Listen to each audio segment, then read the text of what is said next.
Bring, bring.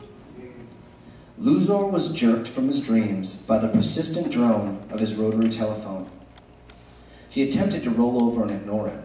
After all, he loved this dream. It was the one where he had just brought the entire city down to its knees, and the survivors were now feeding him grapes and fanning him. In his half-slumbered fantasy, someone shouted, "Bring him more grapes! Bring him more wine! Bring, bring, bring!" All right already.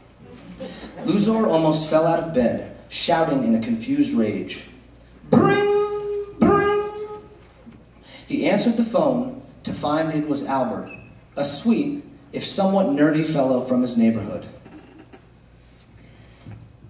What in God's earth are you calling me at this hour? But Loozor, it's 2:30 in the afternoon. Exactly. Do you know how many hours I have to drive myself through? Sorry, Loozor, I was just calling to ask you how What the do you want? documentary shoot went yesterday. I was so excited for you. Loozor muttered to Albert about how it was one of the worst experiences of his life. The documentarian was a fool who had made him look inept as a monster. He had never been so embarrassed, he said, and he had some serious terrorizing to do in order to set the record straight. I'm sorry to hear that, buddy. How about I take you out bowling to cheer you up? Bowling. Monsters don't bow. Weren't you listening? I have a city to crush. And with that, Loozor slammed down the phone and prepared to storm out into the city streets without any breakfast, determined to undo the damage that the documentary was going to have on his monster street cred through sheer destruction. "Look out, world," he thought, "'cause nothing is going to stop me now." With that, Loozor stubbed his toe quite badly and had to sit for a while. But after that, and probably a bowl of cereal, it was going to be sheer carnage!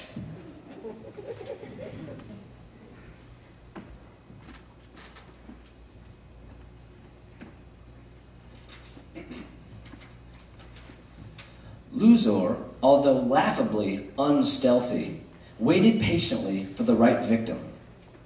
Finding one, however, was quite difficult. Although he refused to admit it consciously, on some level, Loozor was perfectly aware that he would have trouble overpowering basically anyone of average size or greater. Let's be honest, even some people of below average size. Then he saw her. I see her. The child approached Loozor's hiding place, daydreaming of ponies and palaces, blissfully unaware of the impending danger. When the time was just right, Loozor pounced. Ah! Well, maybe pounced isn't exactly the word. Loozor hobbled to his victim and snatched her backpack away. Hey! Ha ha ha ha ha, Loozor cackled triumphantly. Ha, ha, ha, And with that, the young girl began to cry. Loozor began to storm off, but the child's tears rained on his guilt gutters until they overflowed. All right, take it back. Just then, a downpour of a different kind began. This storm involved thunderclaps of laughter and lightning bolts of jeers. What poor timing Loozor always had. He had shown kindness and empathy right when some members of the Monsters clan were happening by. This was not going to help his rep, not at all. And while he was distracted by the hateful crowd, the kid stomped on his foot and ran away. Loozor shrieked in pain.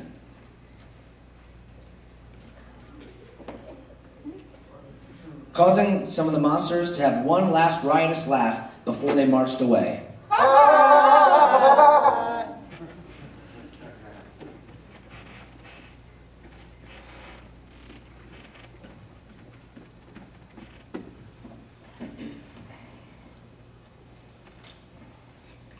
Loozor's week was not going as planned. He thought the documentary was going to be his big break into the monstrous clan that had snubbed him for so many years. But instead of showcasing how terrifying he was, it just made him seem foolish. With this last mishap, he was sure he was the laughingstock of the whole monster clan. Maybe I should just look at my life and accept it for what it is, he thought. This is my apartment. This is my job. This is it. And maybe it's not that bad. These were the thoughts that were trampling across the cityscape of his mind when the knock on the door shook him out of his stupor. Who is it? It's the landlord. Oh, geez, come in. Mr. McGuire, Loozor's landlord, was not what you would describe as a jolly man. In fact, I've met brush fires with more heart, and it seemed that on this particular day, Loozor was a dry plain. He gruffed, "Your rent's late again." The rent's late again. It's only the 6th.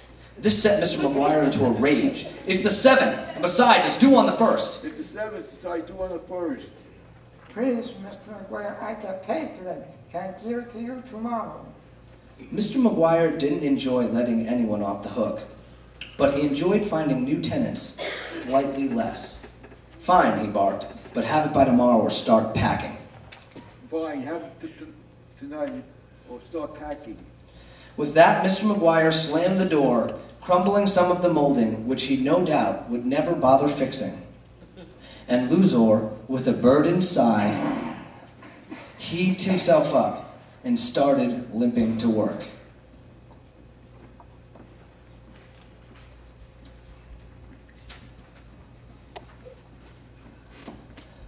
Loozor was slowly approaching his job when he ran into Albert. Albert greeted Loozor excitedly. Hey, Loozor. What do you want? Albert was unfazed by the unfriendly reply, saying, "Want to get a pizza after work? I'm buying." Want to get pizza after work? I'm fine. Loozor was in no mood for Albert. And besides, he actually had dinner plans for the first time in months. He had become very close, virtually speaking, to a nice woman in an internet chat room, and they were finally going to meet face to face tonight. Loozor was already wearing the bright purple shirt they had planned, and she would be wearing a huge flower in her hat, so that there was no way he could miss her. He didn't want to share all this with Albert, though, and he was already running late for work due to his injured foot. He growled at Albert to leave him alone already. Leave me alone already. With that, Albert sulked away, and Loozor attempted to enter the Clucky Cheese, the fast food restaurant where he worked. He was unable to even cross the threshold, though, because he was met by Mrs. Nelson, his ornery supervisor. She bellowed, "Loozor, you're late again." You're late again. Loozor tried to plead his way out of it by explaining that he had an injured foot, which slowed him down, and it wasn't his fault. But the boss lady wasn't having any of it. She yelled, "This is the last straw, mister." This is the last one, mister. What do you mean? She meant he was fired. Fire. Loozor's groveling fell on deaf ears. He was really now unemployed. But the greatest blow came when he asked for his last paycheck. Please, when I have my paycheck, I need it. Mrs. Nelson scoffed. "Ha! What paycheck? I'm deducting the money from that fryer you broke last week. Now get out of my sight." Get out of my sight. Loozor was in a daze as he wandered away from the Clucky Cheese into the city streets. How could everything in his life have unraveled so quickly? He wandered for hours and hours before realizing he had only 20 minutes before his date. He rushed to the restaurant as quickly as he could, thinking to himself that at least this one thing would go right. Loozor was sitting in the small cafe where he and his date had agreed to meet, eagerly waiting his rendezvous. He was nearly shaking out of his shell with the anticipation of finally coming face to face with the one woman who had ever seemed to truly understand him. Just then, a woman with an unmistakably huge flower in her hat walked into the cafe, scanning the room. Loozor called out excitedly. Veronica, it's me. The woman's face fell as her eyes met Loozor's. She slowly scanned him up and down, cringing at his spiked shell and freakish tail. After a seemingly endless pause, he heard his love's voice for the first time as she said, I'm sorry, you must have me mistaken for someone else. You were mistaken for someone else. Loozor was confused. No, he said. It's me, Loozor. I'm wearing the purple shirt just like you said. And I'd recognize that flower anywhere. I recognize this flower anywhere. But Veronica was determined to stick with her story, saying, I've never heard of someone named Loozor, although you do appear to be one. And I wear this flower all the time. I'm not the one you're looking for. With that, Veronica ran away from Loozor like she was a villager in a monster movie. And with her, she took the last shred of hope Loozor had. At that precise moment, something inside of him cracked, and he calmly stood up and began walking to the Monsters Clan headquarters.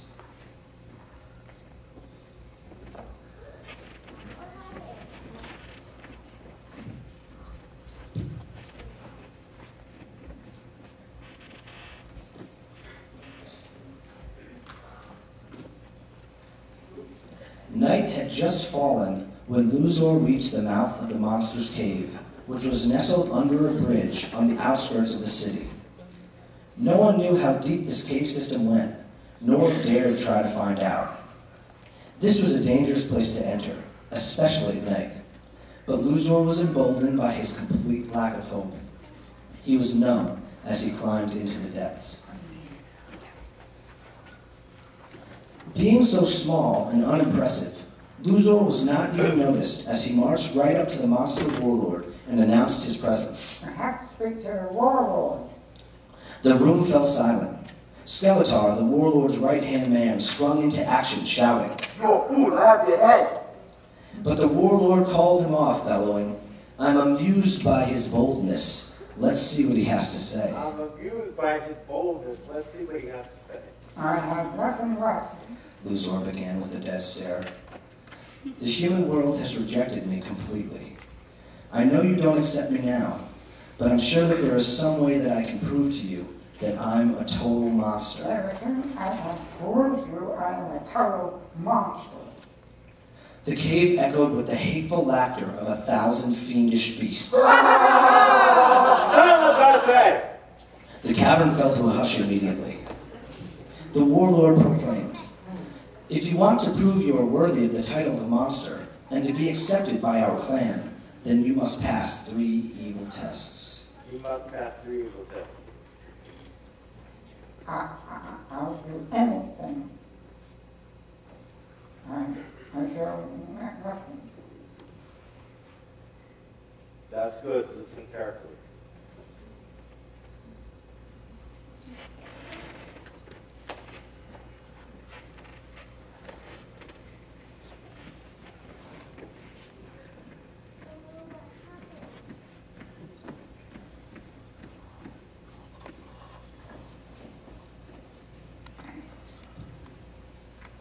That night, as Loozor lay in his room for the last time before his inevitable eviction, his troubled mind was awash with the day's events. His apartment, his job, his love life, and the first of the 3 sinister assignments from the warlord. Despite his rage, he felt doubt and guilt about the next day's task as he drifted into dream-laden unconsciousness.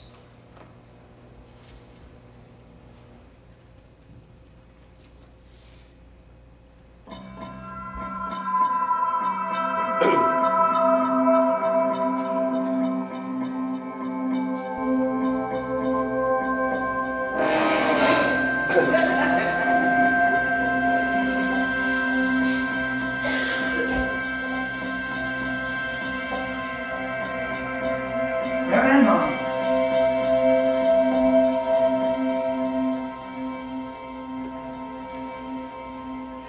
What is going on?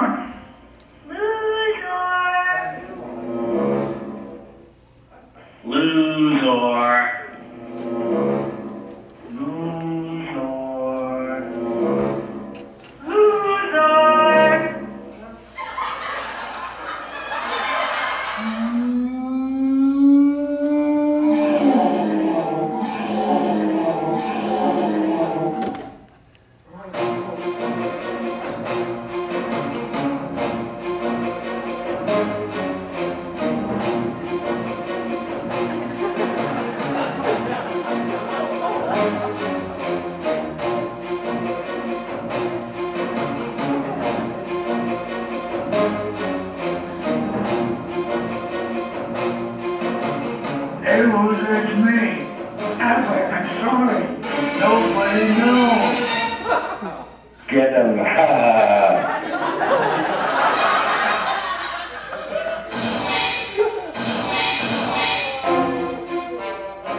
and it was now time to commit the first deed.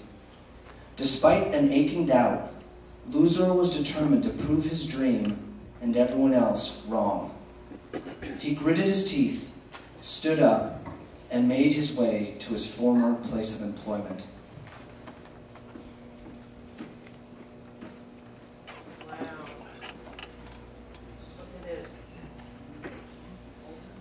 Loozor was hiding across the street from the Clucky Cheese, nervously checking his watch. He must be here by now. His words were answered by a shrill scream. The scream was followed by a stream of innocent bystanders who came rushing out of the kitchen, yelling and brushing off the filthy rats that had come pouring out. The last person to escape was Mrs. Nelson, who was crying, "I'm ruined!" I'm ruined. Oh, God.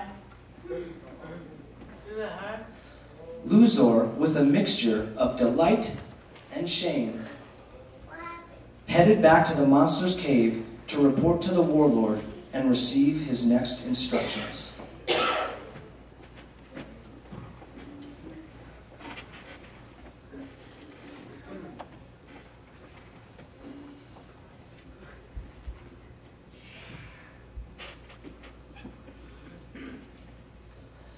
The clan had just finished eating something small, cute, and defenseless when Loozor arrived. Skeletor announced his presence. Master Balloon was back. The warlord began to clap, saying, "My spies tell me you ruined the place. Well done." My spies tell me you ruled the place. Well done. Loozor nodded silently. The warlord resumed. "That was only a warm-up, though. It's now time to do some real evil." That was only a warm-up. Now it's time to do some real evil. The warlord then told him that he was to go to his old apartment and set the building on fire. Loozor was taken aback by the seriousness of this next plot, and he couldn't help but express concern that someone would be hurt. Why did someone get that hurt? The warlord replied that he had taken the liberty of having the building emptied out for a routine pesticide session. Still, Loozor worried about all his former neighbors' things being destroyed. What about everyone else's things? The warlord snapped. Are you a monster or not? Loozor thought of everything his landlord, neighbors, and most everyone else had done to him. "Fine," he said. "I'll do it." I'll do it. I know I lost everything. Who do this?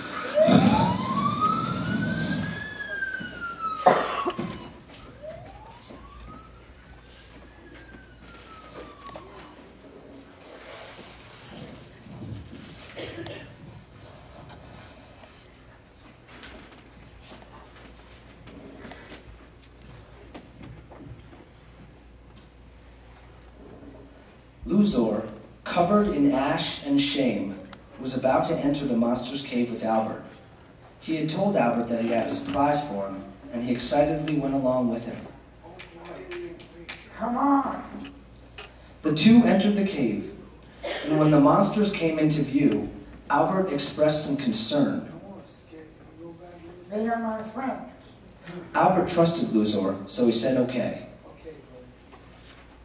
When the warlord saw the two, he cackled sinisterly.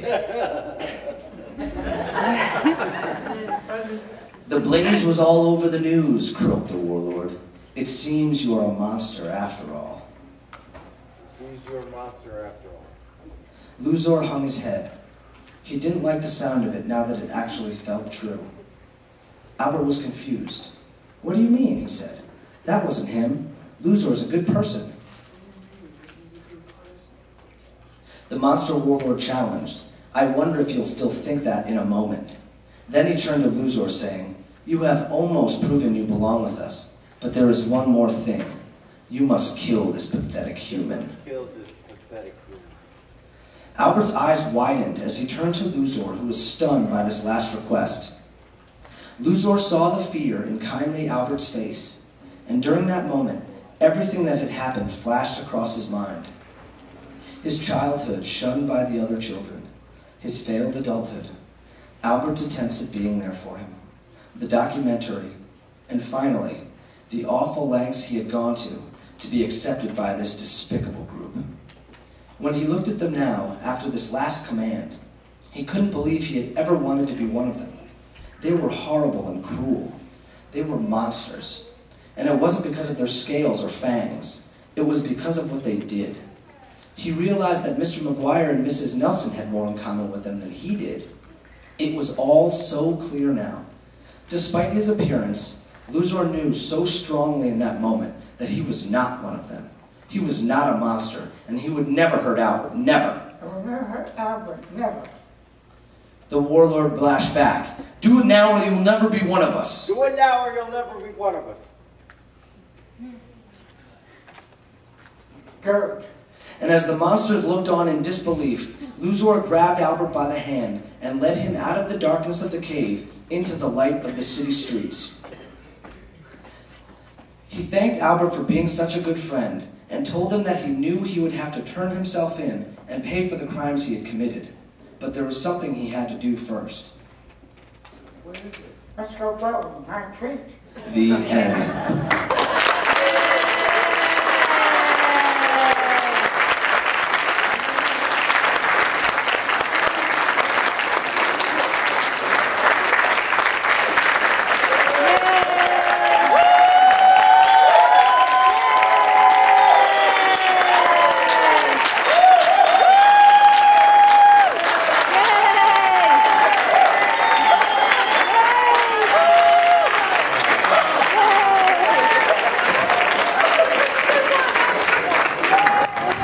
All right, guys, thanks so much for coming. Thank you.